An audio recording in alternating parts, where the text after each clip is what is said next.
The following was recorded in front of a live studio audience at the Studio 21 Podcast Café. This is the United Podcast Network.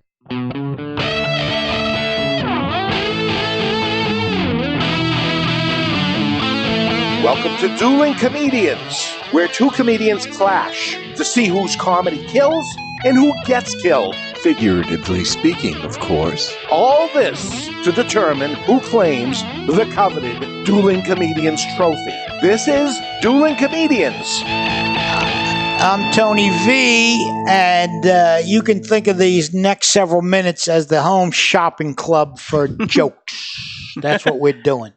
And often we say we have a very special show, but this week I'm really honored to have this gentleman with me, Pat McLoud. Thank you, Tony. Who's a good buddy of mine, one of the younger comedians who I just enjoy the hell out of and like being around. You have a presence that supersedes anything about you. Thank you. I couldn't be happier to be doing the show. But right now, Pat, before we get into our relationship and comedy and all of that, because I know you're a student and a teacher and everything else, I got to introduce you to Laugh Track Larry. Laugh Track Larry. Yeah, he's the best. How are you today, Larry? I am great. Yeah, you are great. I believe I saw Pat perform. Really? When was? Oh, at my my tribute, my roast. You are correct. Yes. I laughed. You laughed. I did. Yeah. If you get a laugh out of this, man, Then you know what I mean? okay. Yeah. It's like it's it's like trying to wring some fluid out of a rabid squirrel. If that paints a picture. I mean, he's not quite as funny as helium. No. Because that's hard to beat. No, Joey Cheese is yeah, I mean he's the best. Yeah. But Pat stepped in because sometimes when you meet people in stand-up comedy, you just gravitate toward like-spirited people.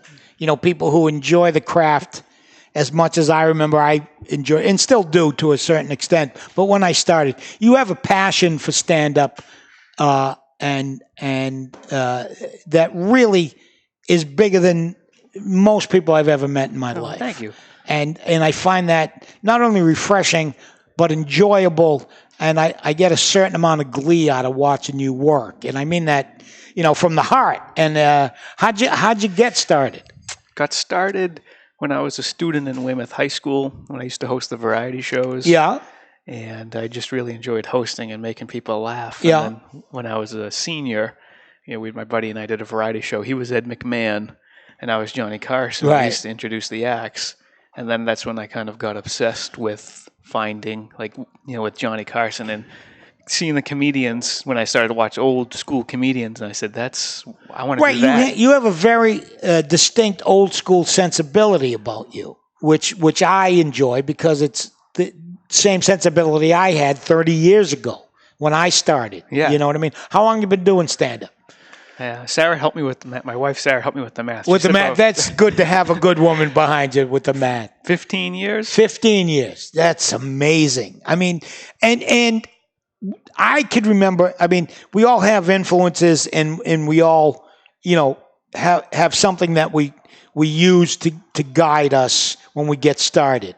And I remember seeing you, and the Johnny Carson influence was like super evident to me. Like it was just, I go, this guy has channeled Johnny Carson. And you used to wear suits. Yeah. And had this very almost the same cadence and stuff like that. And then I've watched over the years as you've broken out of that and become your very own person. Yeah. Which is super to see. Do you remember that transition or how it got from, emulating what you understood as stand-up to becoming your own man? Yeah, I think when you start out, you envision yourself as being, someone that you admire or like. This is what I think stand-up is. Yes. Right. And then when I started talking more about my personal life, right, I started to come up with more jokes, and I started to go a little more casual with a polo shirt and a sports coat. So I'm not all stiff in the suit. Right. I'm just a little more casual. And then I tell myself, eventually, yes, I'd like to be a late night talk show host and host the Tonight Show, but then I get the suit. So I kind of... Right. You had it ass backwards a little bit. Exactly. Right. You put the suit on and go, this will make me a stand-up, this will make me a late night host, instead of doing your homework and becoming you. Exactly. Which is it. I have that a similar thing, but I am anti-suit. You know what I mean? Like occasionally I'll get hired for a corporate show or something like that. Yeah. And they'll go, shirt and tie, and I go, wrong guy. You know what I mean? I'll do my interpretation of a suit, which will be a matching pants and jacket, untucked shirt, and open collar. But I can't do stand-up in a tie. I feel like someone's fucking choking me. Yeah. You know what I mean? And it's not right. It just doesn't feel right. So when you first started, and you've been all over doing stand-up. Yeah. I should also tell people at this moment, too, that your nickname's the Bandit. It is. Yeah, we refer to you almost always as the Bandit because of your love of Burt Reynolds and the Trans Am. How did that love affair start? Let's get there. The love affair that I've had with Burt Reynolds, yes, was, again, he was one of Johnny Carson's favorite, and he used to sub for him. Right. And my favorite movie of all time was Boogie Nights. Oh, yeah. And I love Burt Reynolds in that movie. He was good. That was his comeback. Yeah. Because he had a whole this other career, and then he sort of went away, and then he did the porno movie and came this like sort of benevolent, creepy guy. But he was so likable. Yeah. Like such a likable anti-hero, as it were, Yeah.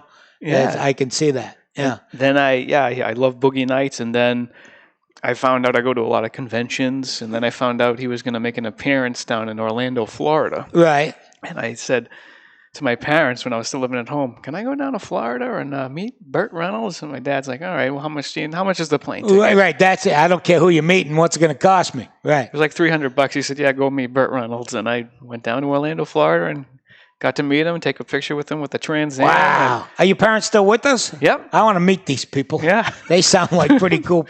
Like the kind of parent I'd want if I could. Yeah. That's great. All right. So we're with the Bandit. How do people get a hold of you if they need to? Just find me, Pat McLoud. Pat McLoud on everything. I'm on everything. All right. We're going to go away, and then we're going to go head to head. Okay. All right.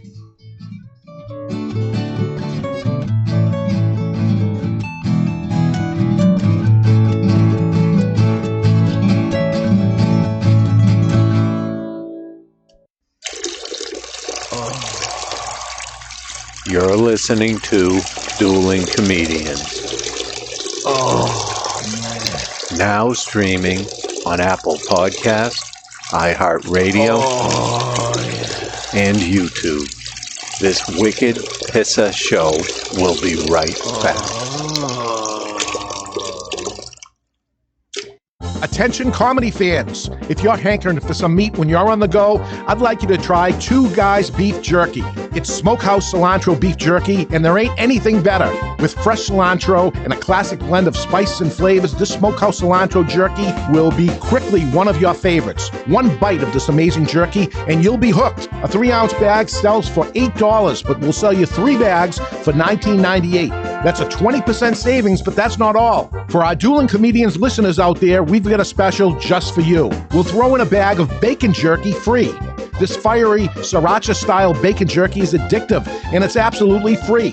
3 bags of beef jerky and a bag of bacon jerky for just $19.98. That's a $12 savings right there, but that's still not all. Order now and put comedy as your coupon code, and we'll even pick up the shipping. Go to twoguys.com/jerky. That's the number 2guys.com/jerky. Put in 3 beef jerkies in your cart and put in the coupon code comedy, and we'll automatically include a free bacon jerky and cover your shipping costs. 2guys.com/jerky. That's the number 2guys.com/jerky.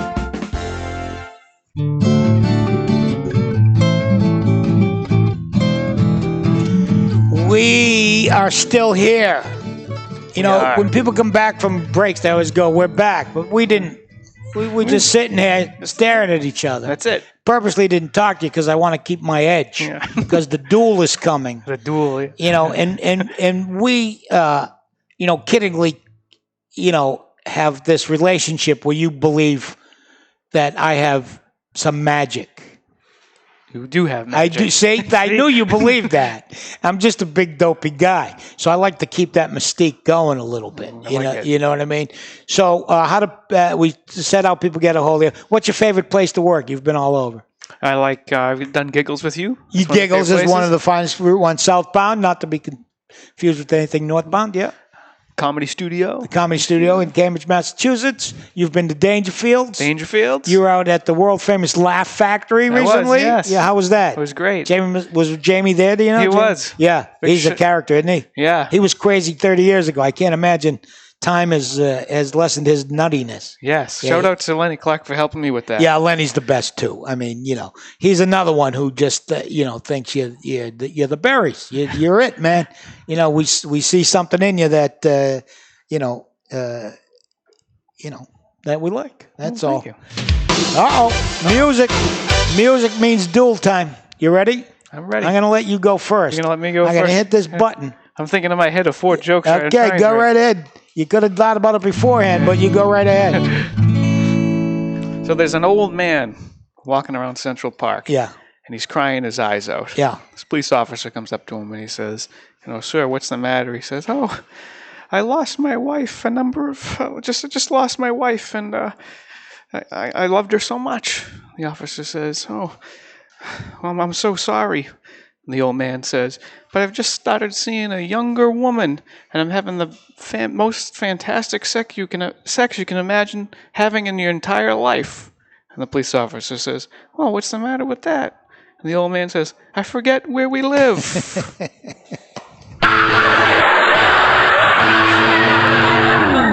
Okay, I'm going to make this one simple. I don't know why they just don't call working from home what it is. Day drinking.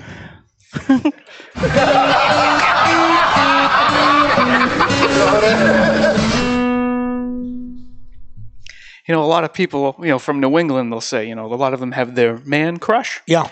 You know, like guys, like they like Tom Brady. They think he's a good looking guy. Yes. Me, Pat McLoud, Tom Brady's way out of my league. My man crush? Burt Reynolds. In the condition he's in right now. Not dead. That's it.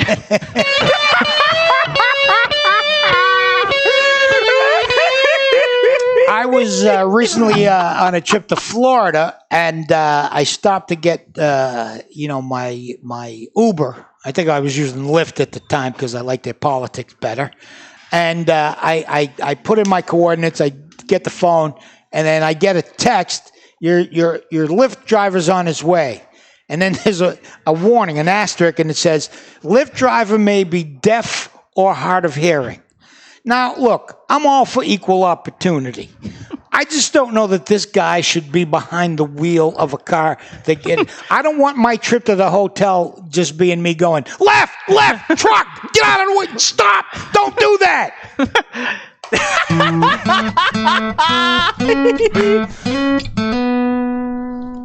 I know what you're thinking, Tony. You're thinking to yourself, Pat, you're really, how young? You know, you look young. Really, you do look young. You know, how young are you? Do you know that I look so young? I make Kevin Spacey a bit squeamish.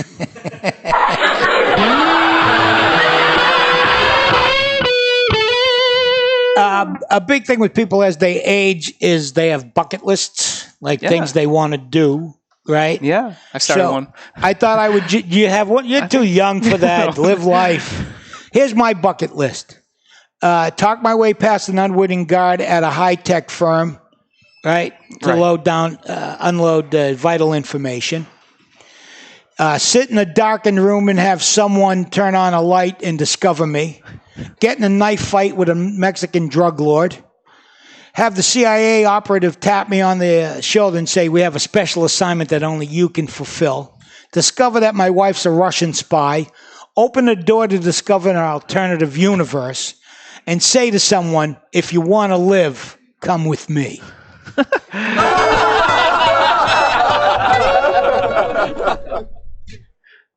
I've had a lot of interesting jobs, Tony. Go ahead. To keep myself going. Doing Yeah. It's not always easy. No, I used to work in a nursing home as a waiter. And let me tell you, the tips weren't that great, but the women were fantastic.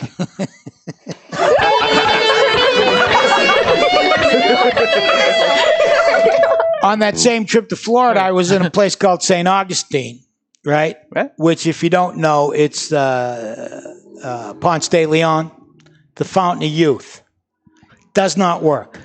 I did everything. I drank from it. I bathed in it. I pissed in it. Nothing. This is what came out. Keep your nonsense.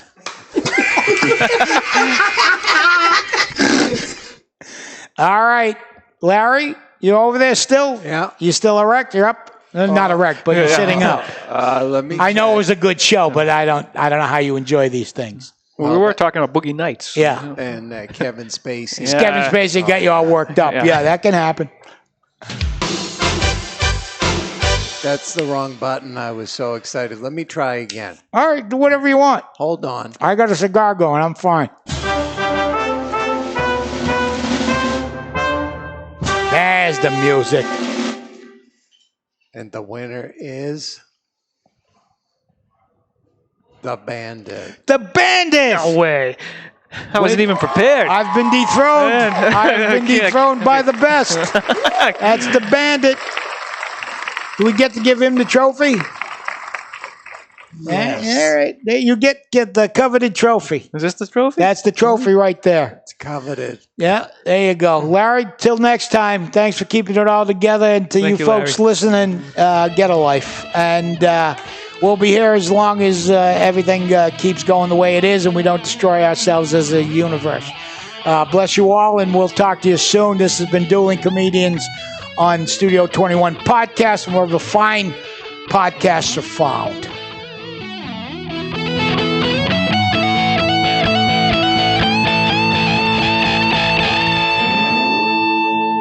The views and opinions expressed by the hosts, guests, or callers of this program do not necessarily reflect the opinions of the Studio 21 Podcast Café, the United Podcast Network, its partners, or affiliates.